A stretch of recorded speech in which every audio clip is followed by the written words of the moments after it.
What's going on, guys? Welcome back to W.D.Y.D. CSP. What do you do as a central sterile processor? All right, guys, y'all see it. This is the retractor edition, recognizing how to assemble and disassemble. Well, I wouldn't say disassemble because it's already disassembled. How to properly assemble retractors. All right. So why should we know how to assemble retractors? Well, because in the most part, you're going to see them assembled in decontamination. It's disassembling that we have to do to properly clean them. But what happens if you disassemble them in decon and they come over to the prep and pack side? Will you be able to recognize how to assemble it? I'm going to start off with probably the most famous retractor that is assembled incorrectly. This is the Fenichetti retractor. All right, it's only three parts to it. It's the actual arm, it's the frame, and the handle. Now, retractors work to push tissue or body organs apart, right? So you got these two hooks, right? That's the retractor part of it. Ignore the frame. It's the actual hooks. In order to spread, they're also called rib spreaders, they have to open up and come apart where they have to latch onto something to do so. So the improper way to do it was the way I just showed you, with one facing up, one down. This is the correct way. You see how the blades are facing opposite so that when it goes into the chest and opens up, it's pulling stuff in apart. It's almost cuff your hands to make knuckle to knuckle. And that's how you pry something open. Think about that, right? When you're trying to pry something open with your hands. Okay, so where does the handle go? Well, most often you see people put the handle on the same side that the blades are. Well, that's not going to work because the handle will then be against the chest. It goes on the opposite side. So how do we assemble this thing? Pull the frame until it's no longer visible through the insertion point. Place the handle and just crank down. Easy peasy, guys. This is the correct way to assemble a Fenichetti. All right, here comes its cousin, two-fier retractor. All right, this is the same thing. You have the handles that have to face the opposite direction. Now, one thing that's important is make sure the blades are the same size. Now, the two-fier retractor has a screw on the top to kind of hold it in place. It's important that that screw is backed out, but also more important is that the screw is there. Without that screw, this blade just goes on and off and can fall into a patient, and it's no good. It's not going to retract anything. That actual screw is what helps you open up and then retract. All right, so if you see the opening, okay, and you put that screw on, you want to screw it on, but you don't want to see the threads come through that opening, right? Okay, you want to back it out until it's open, slide the retractor in, nice easy peasy, and then you can screw that down and it'll hold in place. And that is how you assemble the two-fier retractor. All right, very, very easy. All right, next is another common retractor that you see. This is the grave speculum, okay, or vaginal speculum. But how many times have you seen this retractor in 5 pieces? Normally you see it in 2, right? But it does come apart in 5 pieces.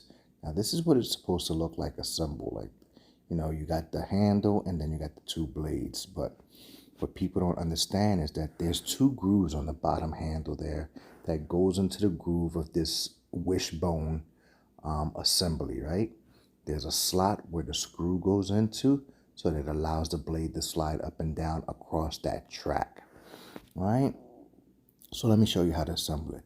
The top blade has a little slot right there on the thumb operation area, okay?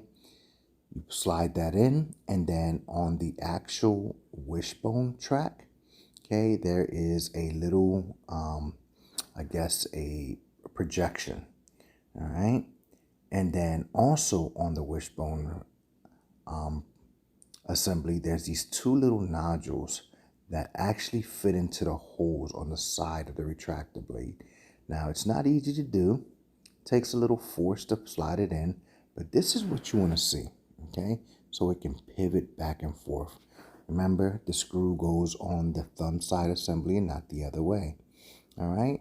The bottom blade, remember, has the two little notches that fit right into the track of the wishbone handle, and the screw goes right into the long slot. Place the actual nut on there.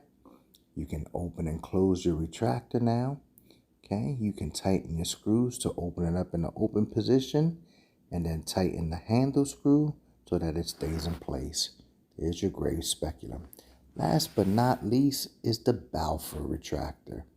All right, you have a bladder blade, you have the Balfour retractor frame, you got the arm, you have the center wing nut assembly, and then you have blades that can come in various sizes. Okay, so this is the frame. Now, the first thing you want to slide on is the wing nut assembly. This needs to be in between the two arms. So the frame has the one arm automatically attached to the actual guide rails, right? There's several ways that this can look. That can have that little flip to close it. It can have the wing nuts at the end, etc., etc. But it doesn't matter how you put the wing nut slide onto the frame. Okay, what matters is how you place the arm onto the actual frame. What you want to do is you want to form hips. Okay, this is how I describe it. It's hips with little tiny legs. Okay, now if you look at the little legs, they have two little holes. The two little holes is where the pins for the retractor lock into place. Now you want to make sure you have the correct size blades and you have a left and right blade. Yes, there is a left and right blade. If you hold the blades side by side, the actual locking mechanisms should be opposite one another. All right, so wherever they open up, they're either on the opposite side or next to each other. If they're on the same side, being that they're both on the right hand side, or that little knob is both on the right, both on the left, that means you have the same blade. Okay, so let's put these blades on. Okay, so remember, you want to open this little slide. Okay, there's a little pin right there. Slide it right out the hole, and then that's gonna slide. That blade is gonna go up and slide in the hole. Is it that way to do it? No, it's not, because again, the pin wasn't there. It goes on the opposite side. So let me show you. Okay, so basically it's the lever side up. So wherever it swings to the upward position. So you want to go ahead and lock that in place. Put the next blade in place, and that's how it should look on opposite. But look what's wrong. What's wrong is where the wing nut is at. The wing nut is on the wrong side of the blades. It should be on the opposite side, because again, that wing nut has to be adjusted. Now there's no need to take the arm off. The only thing you need to do is take the blades off and switch sides. Turn them around, just like I'm showing in the video. Okay, put the second blade on, and there you go. It's right perfect the way it's supposed to be. Because now what goes on to that wing nut assembly is the actual bladder blade. And the bladder blade has this round little circle and a slot that fits right over the wing nut. You open the wing nut to allow the blade to slide up and down the track, and then you tighten it to keep the blade in place. So this is what the Balfour retractor should look like. You have the blades on the opposite side, and then you have the the bladder blade right in the middle. All right? All right, guys, as always, stay true to yourselves. Keep it 100. Continue educating yourself. Until next time, peace.